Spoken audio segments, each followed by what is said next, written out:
Welcome to Networks. So today we're going to talk about a different way to solve some problems and what a network is. So a network is represented by nodes and edges. A node is a dot, which represents different objects that we're talking about, and an edge is how they are interconnected. So I have different examples of networks here. What we're going to first talk about is a traceable network. Traceability means that it is possible to begin at one vertex and travel to all the other vertices, or what we call nodes, by traveling along each edge only once. So if I start at one dot, I'm going to end at that same dot, and by tracing only each edge once. So to determine if you can trace a network, you can count how many edges at each node. So how many lines are coming out of each dot. If there are at most 2 nodes with 3 edges, it is traceable.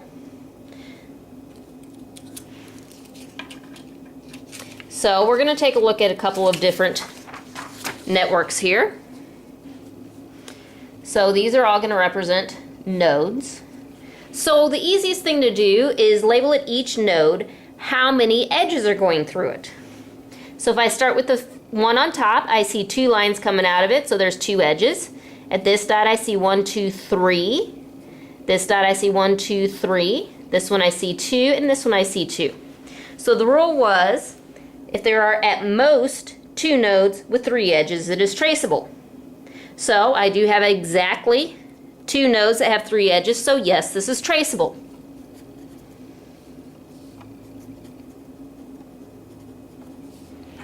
Now, if I want to go on and talk about what is the path that would be traceable, let me go ahead and put some letters at each of these dots. So we got A, B, C, D, E. There are a couple ways that we could do this. First, put a bracket here. So say the easiest spot to start is at what we call an odd node. So we're going to start at a point that has an odd number of edges going through it. So I'm going to start here at B.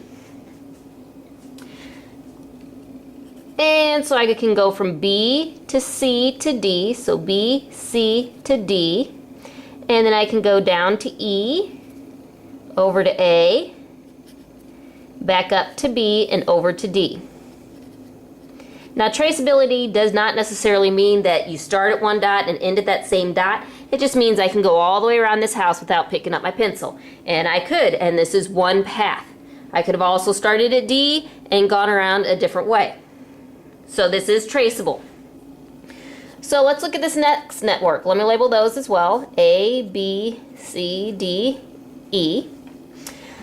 I'm going to count how many edges are at each of these. So I have this one, 1, 2, 3, 4. This one has 1, 2, 3, 4. This one has 1, 2, 3. This one has 1, 2, 3. And then E has 1, 2, 3, 4, 5, 6. So again, I have exactly 2 that have 3 edges coming out of it. So yes, this one is traceable as well.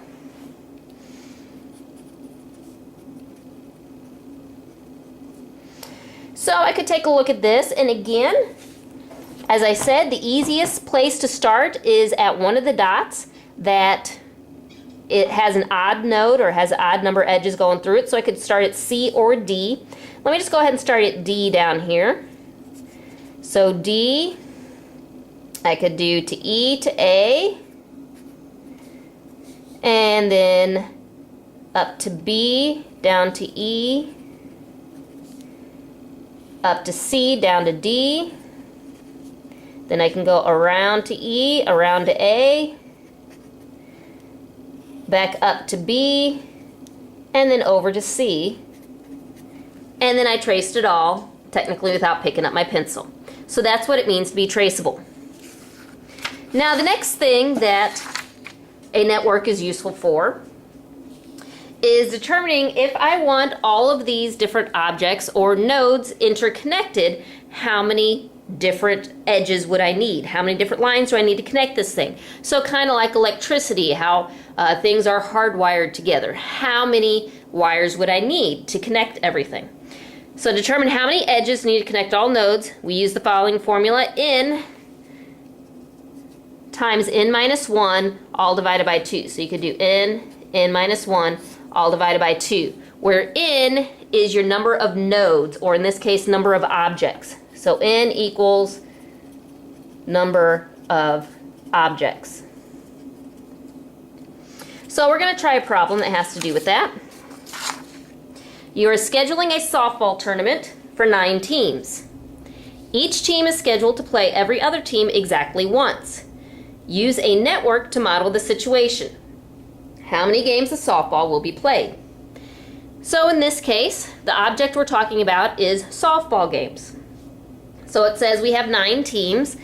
So if I have 1, 2, 3, 4, 5, 6, 7, 8, 9 teams, well, and I want them all to play each other, so this would be what we consider a round-robin tournament. So this team's got to play that team, and that team, and that team, and that one, and that one, and that one, and that one, and that one. And then this team two's got to play that team, and that team, and that team, and that team, and that team. And this would take a really long time to draw enough lines, and I don't know about you, but I get lost in the middle of it. So that's why we have a nice easy formula. N times n minus 1 divided by 2. In this case, my n is how many teams I have, which is 9. So I'm going to take 9 times 9 minus 1. So 9 minus 1 would be 8, all over 2. So 9 times 8 would be 72 divided by 2, which would give us 36 games. So I could count 36 total games where they just each play each other once. And that's a much faster way than trying to draw out this huge network. Last thing that we can use networks for is what we call efficient routes. So it's kind of looking at a map. We're looking at the shortest distance from one node to another. So I have one that I drew up here. Find the efficient route from A to B. So if we're looking, A is way over here, B is way over here. So there are many different paths I can use to get from A to B. I just want to find the shortest route. So if I go from A to U to V to W to Z up to B, I got 8 plus 12 plus 14. And let's see, A, U, V, W, Z, B. So I'd have to do 8 plus 12, plus 14 plus 19 plus 6, that should give me 59. Well, I want to find the shortest route. So what I would do, from A down to U, I have to go that 8, but 9 is definitely shorter than 12, so I'd probably go from here to here, down to here. But I also look, if I go 9 and then 14 more, that makes 23. Well, 18 here is definitely shorter than 23. So maybe I'll just go from A to U to X.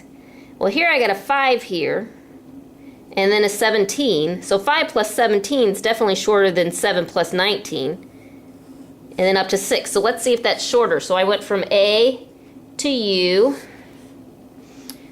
to X to Y to Z to B. So let me add all those up. 8 plus 18 plus 5 plus 17 plus 6, and that equals 54. That one's shorter. Now I could go through each and every one of those different paths, but I'm pretty sure 54 is going to be my shortest. And then that's the last way that you can use a network.